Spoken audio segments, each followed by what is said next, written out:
All right, welcome everyone. We're Semblance of Sanity. I'm Caleb. I'm Jacob. And we're here for Demon Slayer, Season 1, Episode 19. All right, so we got ourselves in a bad way for Tanjiro. Yeah, just a little bit. He is now in a bad way, not only because his sword is broken in half, but by a thread. He is interfering with the demon Rui, who is Tachibana. most likely a member of the 12 Kizuki. Yes. So yeah, that's an issue. He's never faced an actual member. No, he hasn't. And he has no weapon, and he's very far away. He's himself. Alone. Well, not alone. Oh, that's true. That's true. Nezuko is with him. Has been jostling around inside that box the entire battle. Like, it's one of those things where I would love to see at some point when he does like his spinning attack that she's inside and just she's like, it's like that thing where you always imagine, wait, what is the Pokemon doing inside the Pokeball? Exactly. Yeah. And you imagine like. They're like, oh, have all their tea and they're like wonderful setting, and then suddenly, poof, and then the whole thing opens up, and they're like, oh, here we go. So Tanjiro thankfully does have someone else with him, but so is he going to tag her in? Is he going to run away? Is he going to everything resolves well because this demon has been shown to inflict pain and suffering and whatnot on other demons, and even though Rui doesn't seem to be able to kill other demons. There are multiple ways. Right. No one can kill other demons, right? Until they do some sort of fate break their own rules thing. But that just because there is no physical permanent harm does not mean there is not mental and emotional permanent harm. So right. Also, Rui took a lot of offense with regards to the way that Tanjiro called his family forged. As in, like, a forgery. Right. Like, not actually real. So there's also an emotional core to Rui that we're going to have to unveil at some point. Yes. And it's probably going to be beginning now. Probably. So, y'all, without further ado, let's get into this. All right, everyone. Now be sure to go check out the reaction portion of the video in the description below, and then come back here for the discussion.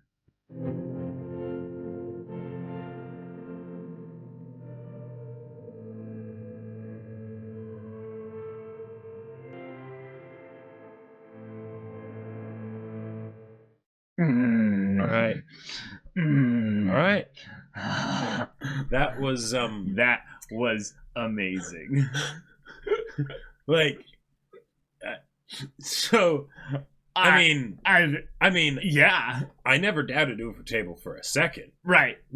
Everything they've done up to this point has been absolutely wonderful. But this was really, really good. It was so premium. There was this raw just beauty to it. And the sequence itself is one that has multiple kind of things going on in it in terms of animation, but it was something else in terms of the presentation of it with regards to the story as well, because they simplified the conflict down a little bit more. Yeah. And they connected it and paralleled it with Tanjiro's, and that he needs to protect Nezuko. Yeah. When Rui saw that Nezuko threw her own body and just in the way, he realized, oh my god, that's what I've been wanting. That's what I've been needing. Now, what's depressing about this is that he understands that the bond is what he needs. That's right. But he doesn't understand why the bond's there. Yep. He has no understanding of the nature of what it is, which honestly, I'm going to chalk that up actually to the fact that he's probably a lot older than he looks.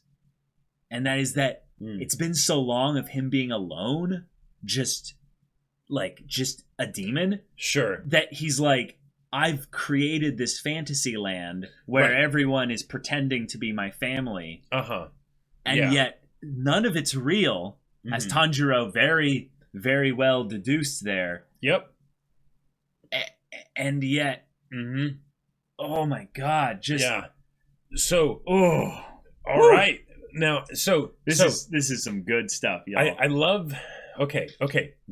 So the visuals. What could we possibly say about the visuals, right? Like they were so good with the song coming in and everything. It was just absolutely perfect. It was a glorious sequence that Ufotable or Ufotable, however you pronounce it, should be proud of. Yeah, like up till this point in my mind, like peak Ufotable for me.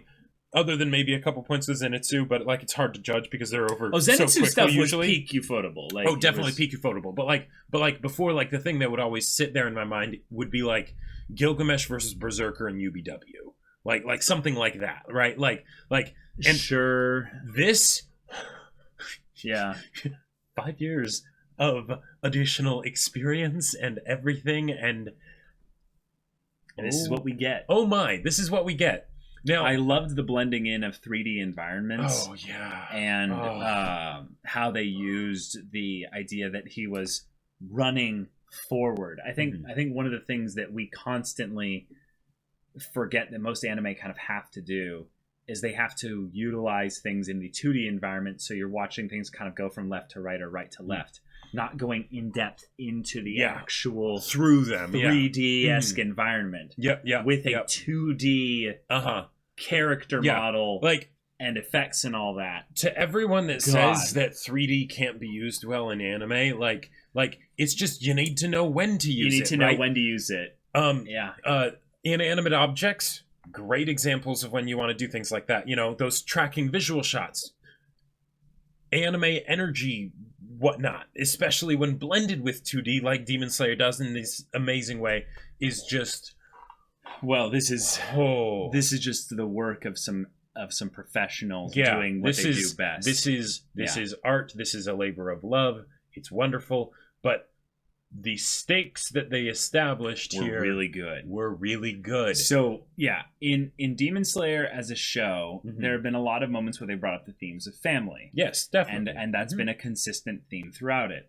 But they have only had specific conflicts, I would say, really get into this well, the themes of family as being the crux of the reason why the fight needs to happen.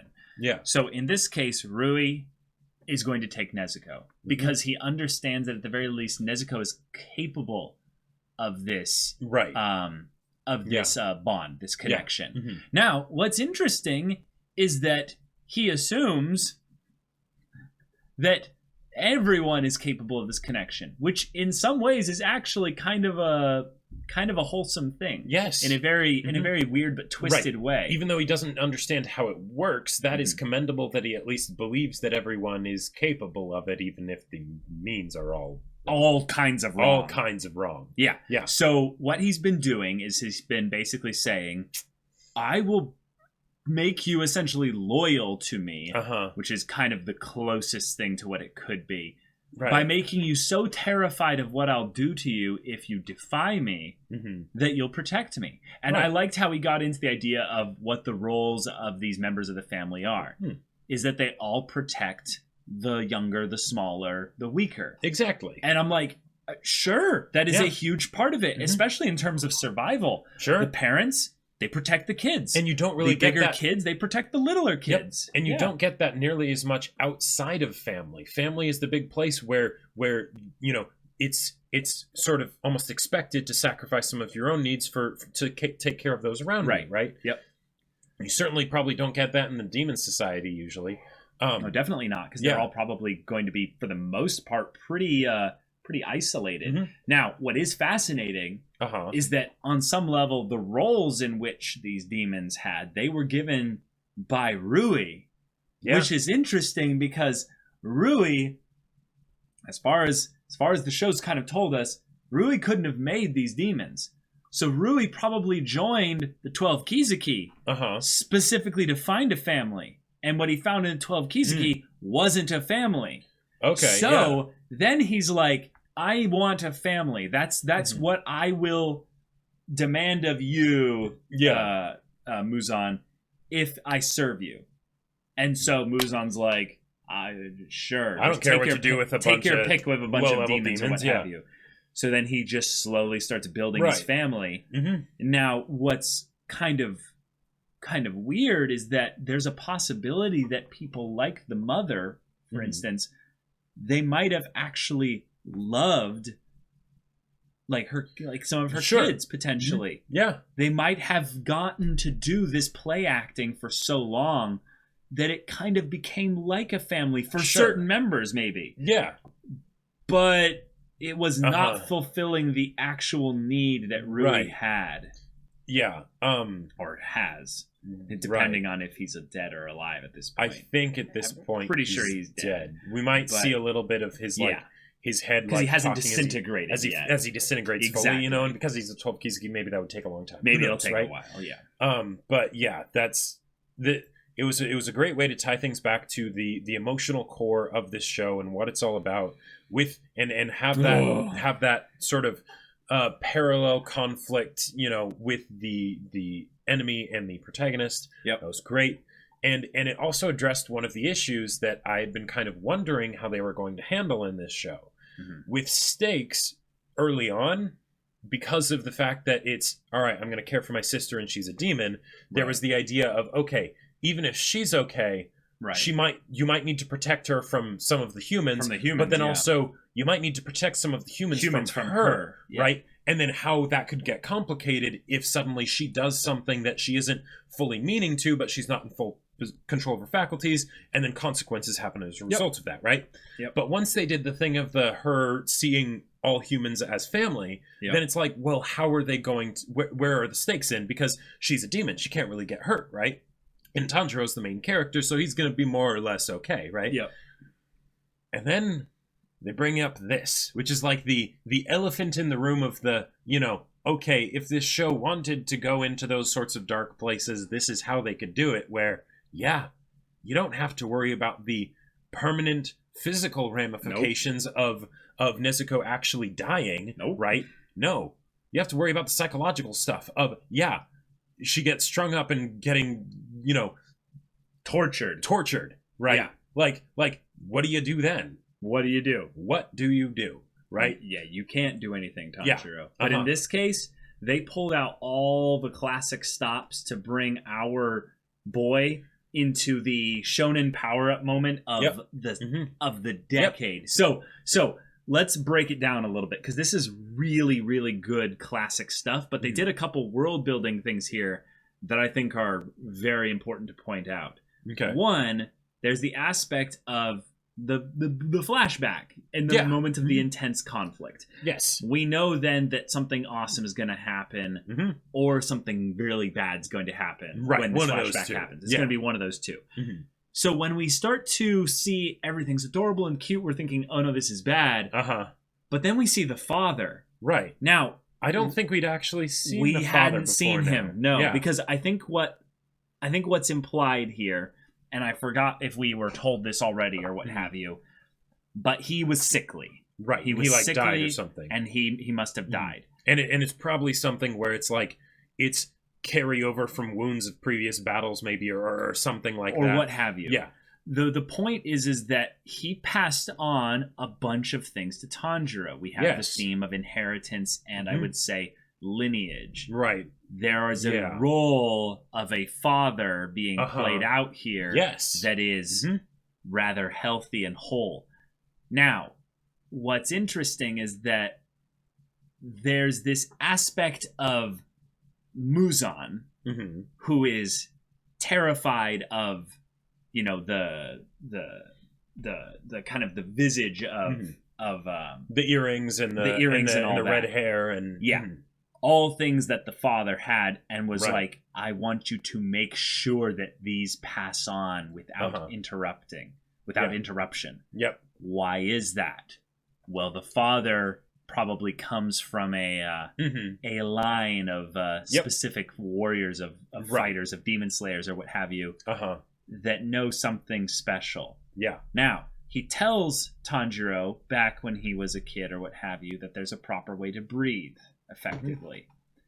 Now, what's really cool about this is it ends up being the fun kind of transition from water to fire, which is exciting in and of itself because they're opposites, and one's a lot more brilliant and powerful. And So if Tanjiro did the same thing that his father did out in the snow, would that be called then a Song of Ice and Fire? Like if he was singing, during that time? No? Sure. Yeah. But the aspect of Tanjiro being someone potentially special, someone potentially having a little bit of something extra going on here. Yeah. And having this moment where he beheads a 12 Kizuki member. Yeah, the father is a little bit more than just potentially a member in a long lineage of fighters or what have you, who have been like maybe sworn to kill Muzan or something like that, or or something. There's some heavy implications here, and thankfully, given that we have two expert demon slayers present, not necessarily on their way, but on their way, they might be able to help explain and make sense of what happened. Right. Now, the father is almost speaking beyond time to Tanjiro here. Yeah. It says, get your breathing under control and become Hinokami. Yeah. Now, there's a dance that's like it's like an offering to the spirits, to the god Hinokami. Yep. And it's like, oh, that's beautiful. There's this aspect of, he's he's tapping into spiritual energy or what have you in order to make this little tradition a reality. But then they're also defying some aspect of the physicality of the human body through this breathing technique. Right. And that in and of itself, that's something that I have to wonder if this is something that all like really strong demon slayers know about, or something else. But right, I get the feeling that there's I don't know because it feels like it's something that's so closely tied to lineage that I don't know. Yeah. Another example of Tanjiro brilliantly combining the forms of the dance and his water-breathing sword forms into basically being something that'll carry him all the way through this terrifying kind of moment here. He sees or smells the opening thread, right. Then is able to go through this here. But then I think we tie things back earlier to that point, because I brought it up in the reaction, but I think that the moment when the young, what were their names? Sabito and Makomo. I think that they in some ways were a little bit of foreshadowing for this. In that the father was kind of talking to Tanjiro in the present. Right. The mother is more overtly here talking to Nezuko in the present. Right. And it's and given that the father at least had some kind of training or something like that, it seemed that would be one way to kind of sort of reason away why it's happening. Right. But the fact that it's also happening with the mother here means that it is probably a lot more along the lines of, their spirits kind of speaking to them. And yet, I wanted to bring up the idea of the bond, the idea of the fusion, the siblings, the working together. Yeah. Please save, Tanjiro, or your brother will die. And then she channels her blood that's along the threads. Yeah. Turning it into an explosion of sorts. And this is something I wanted to bring up here. You want to put your headphones on for this. Is this the first time we've heard Nezuko speak? Oh. Because this is her thoughts. But...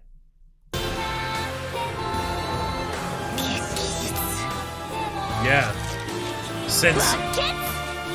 Since the beginning...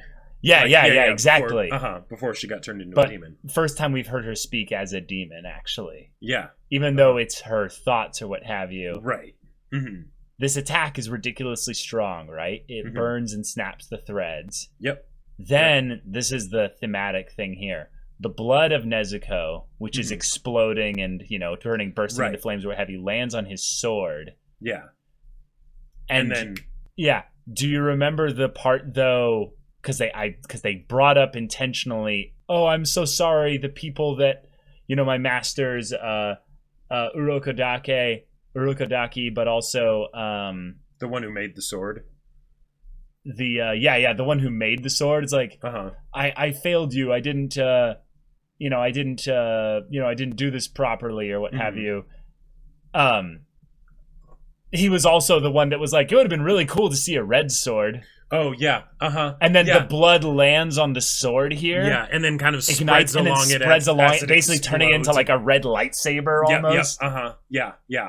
That oh my god, the visuals for that was just so cool. Beautiful. But one of the other things that I think is really important here. So okay, from a meta storytelling perspective, the idea of the hero being in the battle with a big bad that they can't defeat on their own. Yeah. But then because of the stakes of everything and whatnot, they dig deep and they develop some sort of new power, new realization about themselves that gives them the strength to defeat the big bad, right? Right. It's a tried and true, way of doing things in order to make the climax of the battle be very much focused on an emotional, reasoning for it and high and all of that stuff. Right. Without needing to necessarily have it be sort of like a puzzle that's being solved, right? Right. But the thing is, that's something that's been done many, many, many times in many different ways, right? Yeah. And that doesn't mean that it's a bad thing that shouldn't be used or anything like that, but it's just something to be aware of. To acknowledge, right? Yeah. Yeah, it needs to be acknowledged, know. And here, in addition to the fact that it is visually beyond amazing to look at, right? There's also the fact that it's not just Tanjiro doing it. Yes. And I think this is really important. It is very important. Because there are plenty of stories where you've got the badass protagonist, right? And they go and they do the thing and they beat the bad guy because they're that awesome, right? Right. But here, which also could potentially address some of the issues of power scaling or the fact that he just defeated one of the 12 Kizuki, so now there's a finite number of other people like this that, to be defeated and whatnot. Right. But the idea that it's not just about him. It's about the two of them. It's about the bond. It is about the bond that they share, right? Yeah. Which is what this show has been about since the very beginning, right? Yeah. It's not that Tanjiro's going on a journey. It's that both of them are going on a journey, right?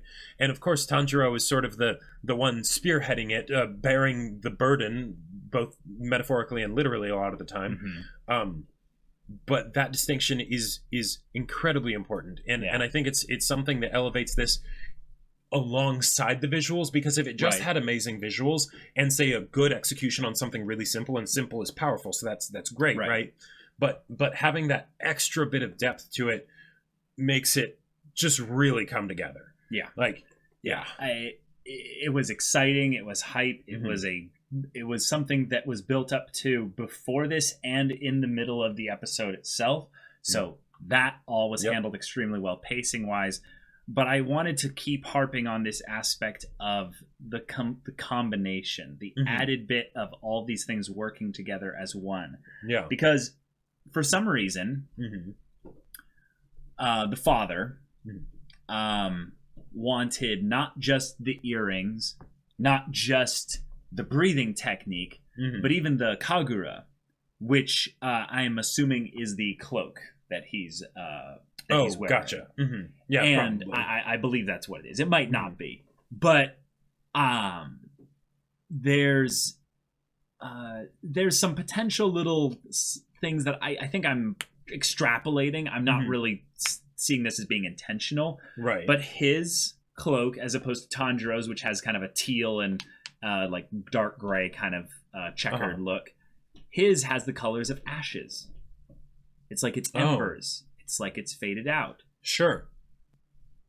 It could be kind of a thing of this, but one of the things of lineage and fire that just comes to mind immediately is a phoenix. Sure. And the idea that there was something that has been... It's something that's older than the father. Yeah. And right now, the main thing right now that is older than the father and is connected to the past of that in some ways is Muzan. So... like the only really clear thing in the show. That's other than the thing that they mentioned with the fire dance of that it was for the Hinokami, the Hinokami and all that stuff. Well, right. I think that's more like of that tradition itself. That's a tradition, obviously, but we don't know if that's like, we don't know how old that is what I'm saying. Sure, or it could be 50 years old, it could be 500, it could be 5 million years and old. how literal of a connection there is versus like whether it's how cultural versus how like practical power kind of a thing. Right. But literally Muzan drew the connection for us between the earrings and the red hair and stuff himself. So we don't need to guess on that. And I would say that what this has probably been is that there seems to be a reincarnation of this fighter throughout time that has constantly gone after him. And he's like, where are you guys coming from? Sure. And that's why he hits the house. That's why he hit the house, is he finally found them. Sure. He finally found the family. Right. And he tried to kill them all. It. Yeah. But turns out that might be, might have been his own undoing. That, causality and everything, and now... But I want to bring up in that now he has to be defeated, not because of the fact that Tanjiro inherited the things from his father, but because Nezuko exists now. In that Nezuko, his own and attempt Tanjiro, yes, exactly. One often meets his destiny on the road he takes to avoid it. And one of the things that we were talking about with the whole idea of him hitting the house, because why make a demon? Right? He doesn't have to. He could just kill them, right? Well, it's because he does that. That's what he makes demons. Yeah, he does that, right? Yeah. But then there's also the idea of specifically making a demon sort of casually, just sort of whatever, versus actually like, I'm actually going to put a decent amount of blood into this one. I'm going to put a bunch of investment into this demon. Right. That, to me, that felt like something where he was trying to basically mock the warrior that had come after him. Probably. However long ago that was, right? Yeah. But how poetic would that be? For the very thing that he tried to make a mockery is actually the thing that will finally make it be the instrument of maybe his absolute final downfall. Because I think we saw a little bit of a picture here of how this story is going to end. Nezuko's blood, which is Muzan's blood, in a weird way of looking at things here. That's fused with Tanjiro's sword, the thing that kills demons, to create the thing that was kind of teased at way back when of like, it'd be really cool to have a red sword. That'd be pretty awesome. Yeah, wouldn't that be cool? Yeah. And one of the things that these types of stories, which this story does take a little bit of homages from Bleach, tend to do eventually, is they must discuss the idea of the hybrid. Yes. The thing that takes the best of both the demon world and the demon slayer world, combines them together. Why have it be a literal hybrid, instead have it be a relationship? Have it be two siblings. I freaking love it. And I freaking love it. We can talk about the whole idea of the hybrid thing and all that stuff. But I don't really want to. So there's the ways that you can talk about it in being cheesy. But there's a lot of really good underlying things there, especially in a coming-of-age story like a lot of Battle Shonen are, is the idea that there are established systems, right? But the job of the young generation is to look at that and see what works and what doesn't, and see if there's a way that there can be some reconciliation and things like that, and move to a better status quo, right? And that essentially is what Tanjiro and Nezuko represent here, right? It's demons and humans living together and coexisting and finding a way to move forward to a brighter future. So having that kind of like, energy combining power of friendship, all that stuff, and the dual colors and everything, and the water and the fire, it's on point. Like it's there is a reason that it's there. It's not just because it's cool, right? Even though it is cool. And also, this is something that thematically they've been bringing up over and over and over again, with how every demon so far has something about them where they're still maintaining a little bit of humanity. Not a lot. But not a lot, but some have more than others, obviously. But some. Right. That's an important thing. And before we end the discussion, of course we didn't forget you, Inosuke. You just kind of got overshadowed a little bit by godlike things happening. But you're hilarious. That was amazing how you're like taking the rope. You're like, I'm going to have to tie this dumb baka up. And then he just goes up and then suddenly Inosuke's like, wait, I got tied up? How did he do that? He's so quick. Hey, come back here. What are you doing? And then he's just how dare you do that? But that was also really cool. So cool. Yeah. And then he responds in the typical like yes, I'm a cool guy. But then he's like, your voice is too soft, I can't hear you. And you're moving away so quickly. I just love the idea that it's man. The show's like poking fun at those tropes of like people being like half a mile away and they like whisper to each other and somehow they hear it and they're like, ugh, and then they turn and walk away. Right. Inosuke's just like, what are you saying over there? I can't hear you. Also, I gotta say, props to them for having the ramifications for Zenitsu being poisoned carry over these episodes and not just be something like, oh, Shinobu's there, you're all good now, right? Like yes, Zenitsu is okay at this point, but because we're dealing with like combat time, right? Zenitsu's situation hasn't changed. Still much, the same, right? It's still pretty much the same situation, and I just have to shout it out because he was super gross. His mutating, transforming arm, and then like there's something about me that whenever I see something swollen and someone's gonna stick a needle for like a shot into that, I'm worried that it's gonna pop or something, and I'm like, no. In you guys know I have a pretty severe like arachnophobia. It's not like I'll pass out kind of bad, but it is pretty bad. But there are certain spider bites that just eat away at your skin. Yeah, no. And this one kind of reminded me of like a weak purple version of them. Just don't look up brown recluse spider bites. Just don't Google that. Or camel spider bites. Don't do it. Don't do it. Do it. No, don't do it. Well, I'm saying don't do it because I know that like some people 2% of people will do it. Yeah, exactly. I'm sorry. I'm not sorry. I'm sorry, but I'm sorry. You brought this on yourself. Yes, if you looked it up. Yeah. But yeah, that was an episode. Yep. And the seamless blending of the music into the whole encounter, but then also with the end credits being something that focused directly on the family. It's something that was something that was really important to me in Full Metal Alchemist Brotherhood, the way that they did families there. And that was another one that had a kind of a sibling main character dynamic. Trisha's Lullaby. Yeah. But with this, what's really special about it is that there are other siblings that were there in this family. This isn't one where it's just like, oh, the perfect angelic mother and the dad that was all never there, and then there's just us and we're all the kids, right? Right. It's like, no, there were brothers and sisters and others. Yeah. Little kids that are gone. They're all gone. Yeah, they're not coming back. Like there's nothing that they can do about that. Right. That's one of the things that does such a good job of being sort of an outside forcing function for because family fight, right? Like that happens sometimes. But when you go on an epic adventure, you're going into dangerous territory and all that stuff, and and fighting during the summer is okay, but not during the winter, right? So having something like this where they're remembering, we're all we've got. Yeah, we're all we've got now because there was a point when we were a big happy family. Like a big happy family. Right. But not anymore. Not anymore. It's just us now. But maybe we can still be happy, just the two of us. Yeah. Yep. The bond is real. Freaking Nezuko has a demon blood art that I am totally not going to say at some point. Explosion! I did it.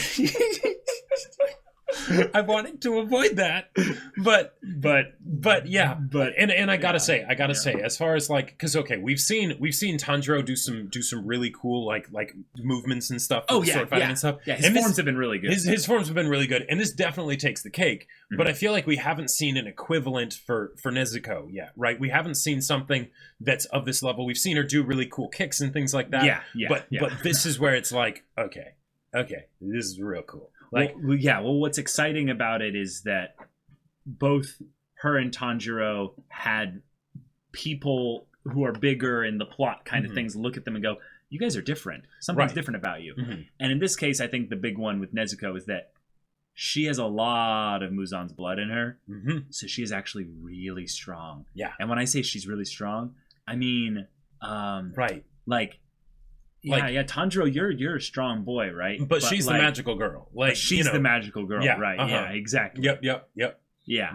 Yeah, we haven't seen her transformation sequence yet. And thankfully they have the whole idea of her not actually feasting on humans as a way to kind of like temper that. So it's like it's both like amped up a bunch, but then also like restrained. It could be a problem eventually, but for now it's not. So Yep. Y'all, thank you so much for watching this episode's reaction discussion. This was a doozy. If you want to see the next episode's reaction discussion, though, right now, go check out the link in the description below for our Patreon. You can get on early access there. You can watch full-length timer reactions there. And all this comes with Discord access. You can chat with us and the community there about this show, about anime in general. And you can also talk with Jacob about the sci-fi novel that he wrote. Yeah, I wrote a sci-fi novel. It was really cool with big, strong themes on family. If you're interested, it's on Amazon. Link in the description below. Go check it out. Yeah, so if any of that interests you, we'll see you there. But until then, we're Semblance of Sanity. I'm Caleb. I'm Jacob. And we'll see you all next time.